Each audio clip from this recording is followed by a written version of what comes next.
Well, it looks like the BOK Center is planning to announce a country artist coming to Tulsa. So the BOK Center posted this picture on social media. You may have seen it. It's got that cowboy hat on the post right outside the arena with a caption that says, "Stay tuned." It led to a lot of speculation in the comments about who could be coming and when. Can I announce it?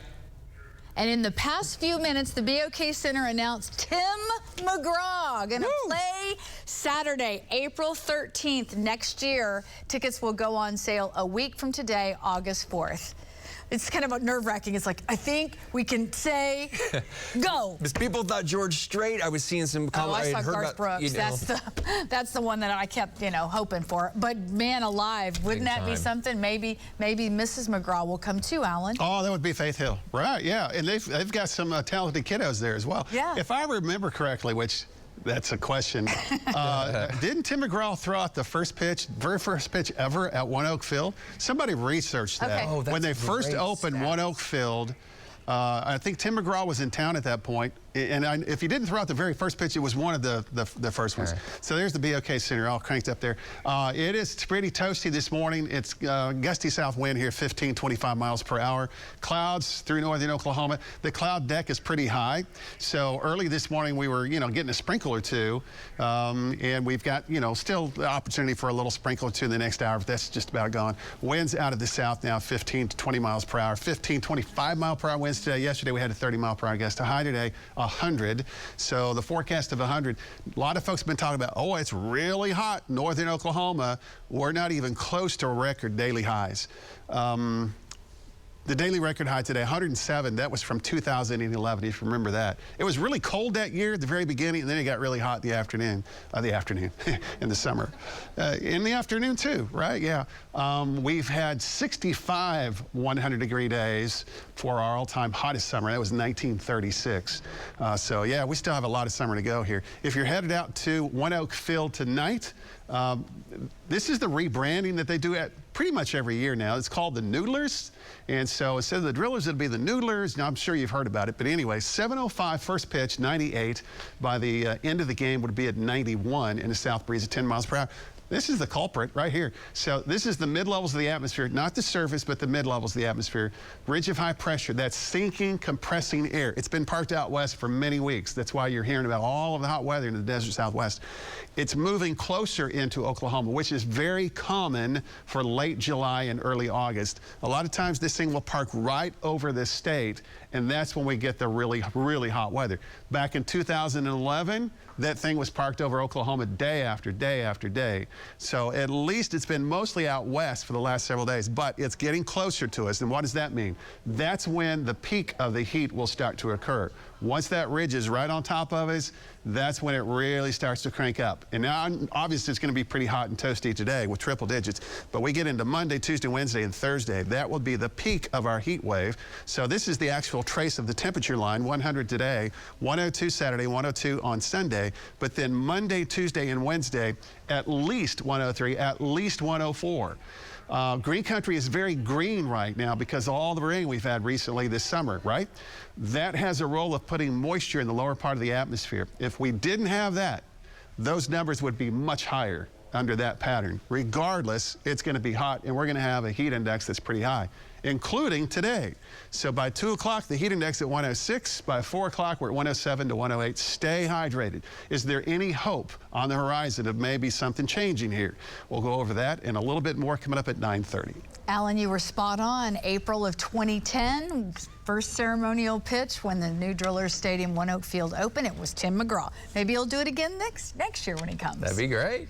It's now 9:10. A division of DHS is in the process of clearing a wait list of nearly 5,000 applicants. After the break, I'm sitting down with DDS Director Beth Scrutchins to talk about the work being done to help those who need benefits.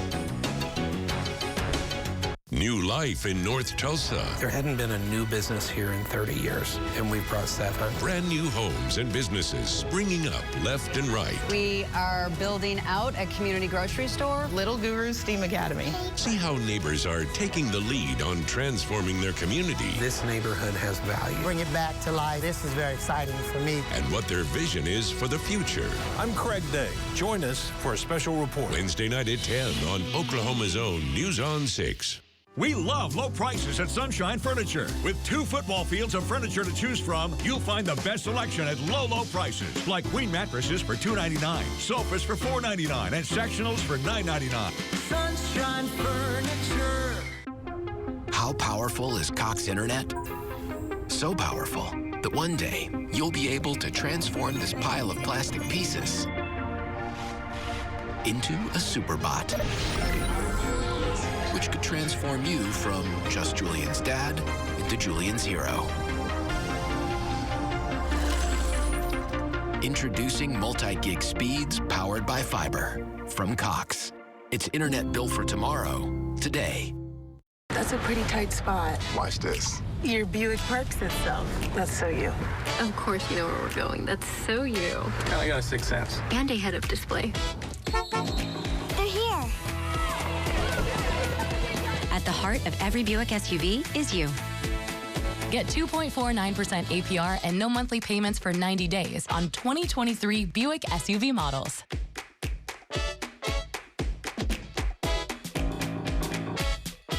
Hi Tulsa, I'm Mayor G.T. Bynum, and I'm here to ask you to vote yes on Improve Our Tulsa on August 8th. This is a capital improvements program that will not raise taxes. It will pay for better streets, trucks and equipment for our fire department, helping those with physical disabilities, city parks, and so much more. It's all about maintaining our investments. So please vote yes on August 8th. Find out more at improveourtulsayes.com. Vote yes on August 8th. At Car & Car, we understand the feeling of freedom that comes with cruising the open road on a motorcycle. We also know how vulnerable you are, even when you're doing everything right. If you've been in an accident on your bike, you probably have a lot of questions. Who's going to pay my medical bill? What if I have to miss work because of my injuries? What rights to compensation do I have? If you've been in a motorcycle accident, we'll answer all of your questions and get you the money you need and deserve. Injured? Call Car & Car. Sunshine Furniture has all of the name brands you love in stock now. 2 football fields of selection to choose from. Great delivery options and easy financing too. We love low prices. Only at Sunshine Furniture. It's Galaxy's 48th anniversary sale, and we're celebrating with 48% off store-wide. Oklahoma Human Services is a very large state agency, and one of their divisions, Developmental Disabilities Services, is celebrating a milestone, and they're continuing to go. DDS Division Director Beth Scrutchins is here to talk about how they're clearing a wait list that was originally 5,100 people, representing 13 years, and doing that in 2 years. Good morning, Beth. Good morning. Thank you for having me. Let's start off with your timeline. Are you still on track for 2 years? Where are you at now in that kind of 2-year process? So we are right on track. We are 1 year in. We originally grouped our applicants by cohorts so that we could strategically work with every individual and family, almost 5,000 families through this process. And so a year in, we just started working with individuals and families that are in our group of cohort 3, which is families that applied between 2016 and 2019. So, but we're just kind of wrapping up the process with cohort 2, and those families actually applied in 2010 and 2011. So the people out there who maybe applied a long time ago and said, you know, how did it get to be this long? Do you want to assure them that this is going to be, you know, something that they can have access to? Yes, definitely. We were so fortunate to receive that historic appropriation that was targeted for these families that have been waiting so long, some up to 13 years. So we have received the appropriation to work with every individual and family that had applied through May 2nd of 2021. 2022. And so our team has been working diligently to really connect those individuals and families to these much needed resources.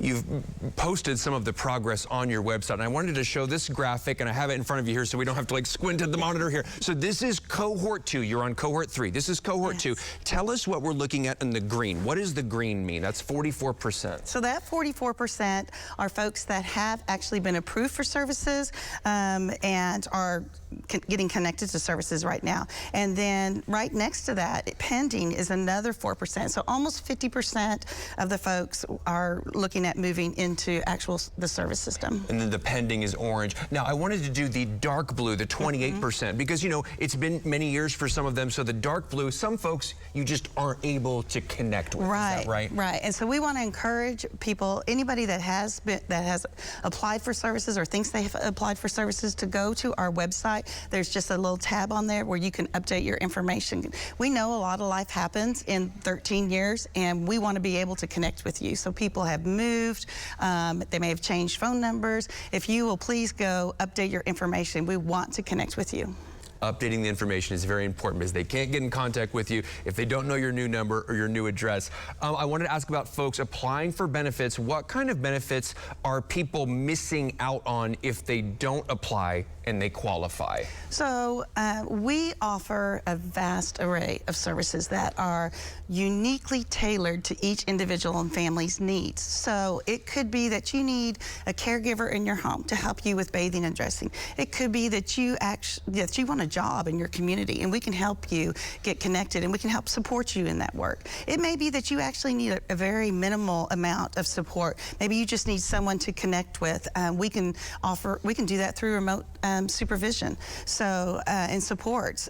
Maybe you're have a wheelchair and you need to be able to get around your house. We can widen your doorways. We can do a ramp. So it really just depends on the person and their needs. And our goal is to really help each person that's waiting help themselves. And are caregivers able to have access to these benefits, or at least help those with disabilities go through this process? Yes, yes. Definitely. I wanted to ask one more question about, as people are looking at this list and they said, boy, you know, it was 13 years, maybe I haven't, should I apply? I want to apply now, but should I still apply? Will they be able to handle me? Should people still apply? Yes, absolutely. And in fact, since we have started this process, we've had 1,000 additional applicants. Wow. So we hope to be through working with everybody that's applied through each cohort. We have 7 cohorts by next summer. And then we want to continue our work moving forward to be a no-wait state. And then for the people who apply, those 1,000 additional, are you giving them a time frame? Do they know at this point when that could be? It's really kind of too early to tell. We're strategizing now as we're moving forward. We're looking at, you know, how just like right now, we're right where we expected to be. We know that families' lives changed a lot in 10, 13 years. And so we're looking at who really needs our services now. We want to get to a point where we can provide services and supports for you when you need us. And being a no-wait state, do you think that is possible? Yes, that's our goal.